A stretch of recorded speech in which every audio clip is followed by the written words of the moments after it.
What if I told you you could power a car using hydrogen and the only thing coming out of the exhaust is water? No smoke, no pollution, just pure H2O. Sounds like science fiction, right?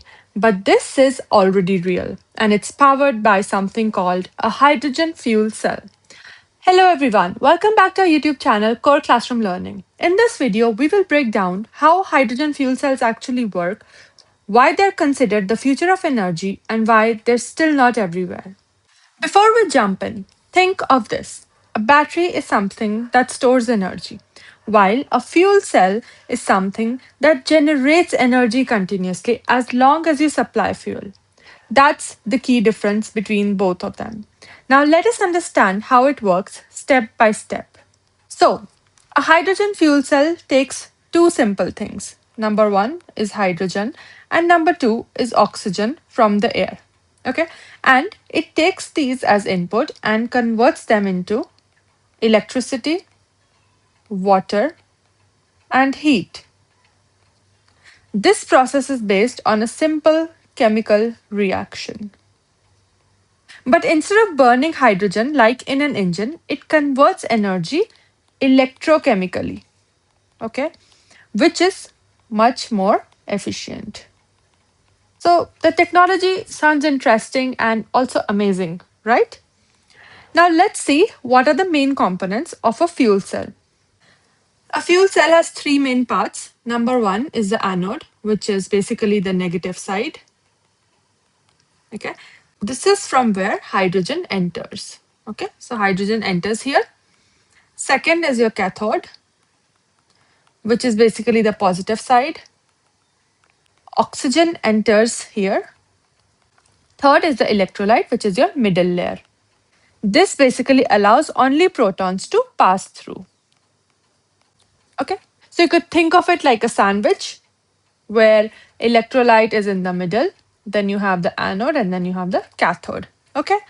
Now let's understand the working principle. Now, here's where it gets interesting. Step one is at the anode. Hydrogen molecules basically split into, so hydrogen molecules, they will split into H plus and E negative, which is basically nothing but your protons and your electrons.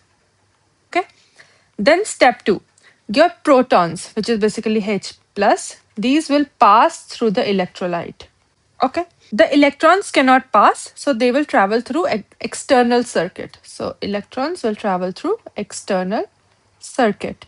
This is basically, this flow of electrons basically creates electricity. Clear? Then you have step three, that is at the cathode. Over here, what will happen? Your oxygen will react with protons and electrons. It reacts. Okay.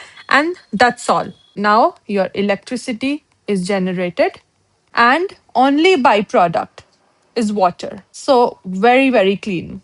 So you can basically think of it like this. So basically you can think like hydrogen is your fuel. Okay. Fuel cell is your power plant and electricity is the output. And unlike batteries, you don't need to recharge. You just need to refill your hydrogen, right? So, what are some of the real world applications? So, hydrogen fuel cells are already being used in cars like Toyota Mirai, buses and trucks, space missions like used by NASA for decades now. Okay, so they're especially useful where fast refueling is needed and long range is required. But what are the main issues, the main challenges? It sounds amazing, right? Like the only byproduct is water. It can keep on generating electricity as long as you keep on supplying with hydrogen and so on. But what is the problem? Why don't we see it in the market? The problem is that your hydrogen is very difficult to store. So your storage is a very, very big problem. Okay. Then the infrastructure required is super expensive. Clear. And the production of hydrogen is very costly, so cost is very, very high. That is one, these are basically the main challenges why you don't see the cars running on hydrogen so easily. And of course it is also very flammable. Okay, so unless we come across technology through which we can tackle all the challenges, it will not be so commonized. Yeah. But of course it has the best benefits like zero emissions. So it has what are the advantages? It has zero emissions, so only water, that is a byproduct. It is very very efficient, so high efficiency. Then fast refueling, right, like petrol. Like for example, in case of EV or hybrid plug-in hybrid vehicles, where you have to wait a lot of time for charging, the case over here is completely different. You can just refuel it like petrol, and it is quiet operation. So basically, it gives you best of the both worlds of the IC part, which is your petrol and diesel, and the best of the part like from EV. So it picks everything, the best things from there. So, hydrogen fuel cells have the potential to change the future of energy, but whether they dominate depends on how we solve these challenges. So, the question is, will hydrogen power the future or will batteries take over? If you enjoyed this video, hit like, subscribe, and let me know. Should I explain anything specific that you would like to know about? Thanks for watching.